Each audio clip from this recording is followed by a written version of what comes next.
हाय developers, कैसे हो आप सब। मैं हूं Shubham Verma. Welcome to programming path. तो आज हम लोग एक और काफ़ी इंपॉर्टेंट क्वेश्चन कवर करने वाले हैं, जहां हम लोग देखेंगे कि स्ट्रिक्ट मोड क्या होता है।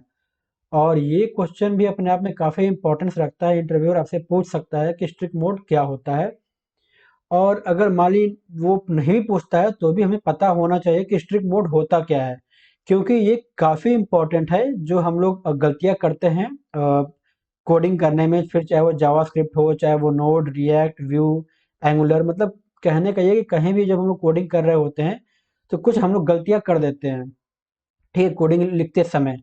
तो ऐसी गलतियां ना हो, ताकि बाद में हम लोग को ऐसा कुछ दिक्कत का सामना ना करना पड़े, उस वजह से हम लोग यहाँ पे यूज करते हैं स्ट्रिक्ट मोड। ठीक। और ये काफ़ी ज़्यादा इम्पोर्टेंट है, क्योंकि अ, अब आप सपोज आपको का अच्छा खासा एक्सपीरियंस हो गया, तो हो सकता है कि आप उस टाइप गलती ना करो। लेकिन शुरुआत में जब कोई डेवलपर अभी उसको इतना एक्सपीरियंस नहीं हुआ होता है कोडिंग में, तो इस टाइप की गलतियां अक्सर हो जाया करती हैं। ठीक है। तो उस केस में अगर हम लोग स्ट्रिक्ट मोड का यूज करेंगे तो इस टाइप की गलती होने का चांस काफी हद तक कम हो जाता है। ठीक। अब मैं आपको दिखाता हूं कि आखिर ऐसी कौन सी गलती है जिसके लिए इस तरीके की चीजों को इंट्रोड्यूस किया गया था। ठीक है।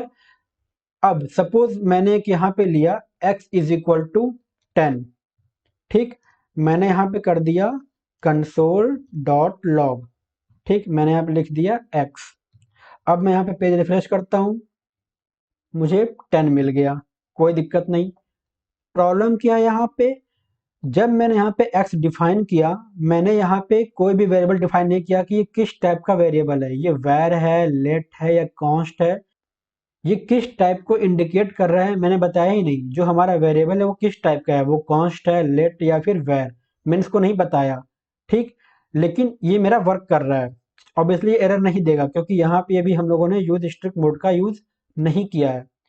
अब फॉर एग्जाम्पल यहाँ पे कोई एक और डेवलपर आया, उसने क्या किया, x=15 कर दिया। ठीक। अब मैं यहाँ पे console.log करता हूँ मैं फिर से। यहाँ पे मैंने यहाँ पे x किया। अब मुझे क्या मिलेगा, यहाँ मुझे 10 मिल रहा है और यहाँ मुझे 15 मिल रहा है, जो कि नहीं होना चाहिए। क्योंकि भाई अगर मैंने x=10 कर दिया, तो इसकी वैल्यू को तो अपडेट नहीं होना चाहिए ना, क्योंकि ये तो फिक्स है। मैं चाहता हूँ कि इसकी वैल्यू को अपडेट ना करे, लेकिन यहाँ पे तो ये अपडेट हो गया। और ये ऐसा क्यों हो रहा है, क्योंकि यहाँ पे हम लोगों ने इसको बताया नहीं कि वैर है कि लेट है कि कॉन्स्ट है। अगर मैं इसको यहाँ पे कॉन्स्ट कर देता तो मुझे ऐसी प्रॉब्लम यहाँ पे आती ही नहीं। ठीक। सपोज अगर मैंने यहाँ पे इसको कर दिया कॉन्स्ट, ठीक है, तो अगर मैंने इसको कॉन्स्ट कर दिया, यहाँ पे मैं पेज रिफ्रेश किया तो अभी मुझे यहाँ पे 10 मिल रहा है। दैट मीन्स कि मुझे यहाँ तक सब कुछ सही मिल रहा है, लेकिन इसके बाद जो है इस लाइन नंबर से आप यहाँ देखोगे, ठीक है, HTML.8। ठीक है। दैट मीन्स कि इस लाइन नंबर से उसने प्रॉब्लम शुरू कर दिया। तो अगर ये मेरा कॉन्स्ट पहले से मुझे मालूम चल रहा था कि हाँ भाई अगर ये कॉन्स्ट मैंने डिफाइन कर दिया, मुझे इस टाइप की गलती का सामना नहीं करना पड़ता। बट क्योंकि मुझे पता ही नहीं चला कि भाई ये, मतलब बाय मिस्टेक मुझसे छूट गया डिफाइन करना कीवर्ड, कि ये लेट है कि कॉन्स्ट है कि वैर है, तो इस टाइप से मेरा जो वैल्यू है यहाँ पे ये अपडेट हो गया। ठीक। और यहाँ पे प्रॉब्लम क्या हो जाएगी कि जो मुझे आउटपुट आना चाहिए वो आउटपुट नहीं आएगा। ठीक है। लेकिन अगर यहाँ पे मैंने कर देता यहाँ पे कॉन्स्ट, तो यहाँ पे मुझे अगर दोबारा चेंज करने का प्रयास भी करता तो मुझे यहाँ पे एरर देता कि invalid assignment to const x. ठीक है। यहाँ मुझे उसने दे दिया। तो इस चीज को रोकने के लिए कि डेवलपर से इस टाइप की गलती ना हो, जावास्क्रिप्ट में एक स्ट्रिंग होता है, यूज स्ट्रिक्ट। ठीक है। अगर हम लोग उसको डिफाइन कर देंगे तो इस टाइप की जो हम लोग गलती कर रहे हैं ना, वो गलती होगी ही नहीं। वो आपको फोर्स करेगा ये कहने के लिए कि आपको पहले डिफाइन करना पड़ेगा कि आपने जो एक्स लिखा है वो क्या है। ठीक। जैसे मैं करता हूँ यहाँ पे, वीडियो में आगे बढ़ने से पहले, अगर आप जावास्क्रिप्ट इंटरव्यू तैयारी कर रहे हो तो हमारे ई बुक को जरूर चेक करो, जहाँ हमने काफ़ी इंपॉर्टेंट इंटरव्यू क्वेश्चन को कवर किया है, जो काफ़ी ज़्यादा इंटरव्यू में पूछा जाता है। तो ई बुक की लिंक आपको नीचे डिस्क्रिप्शन में मिल जाएगी, और साथ ही साथ अगर आप अमेजोन से परचेस करना चाहते हो तो उसकी भी लिंक आपको नीचे डिस्क्रिप्शन में मिल जाएगी, तो एक बार आप ज़रूर चेक करो। ठीक है। तो आगे बढ़ते हैं। Suppose use I C team, ठीक है, यूज स्ट्रिक्ट मैंने यहाँ पे लिखा। ओके।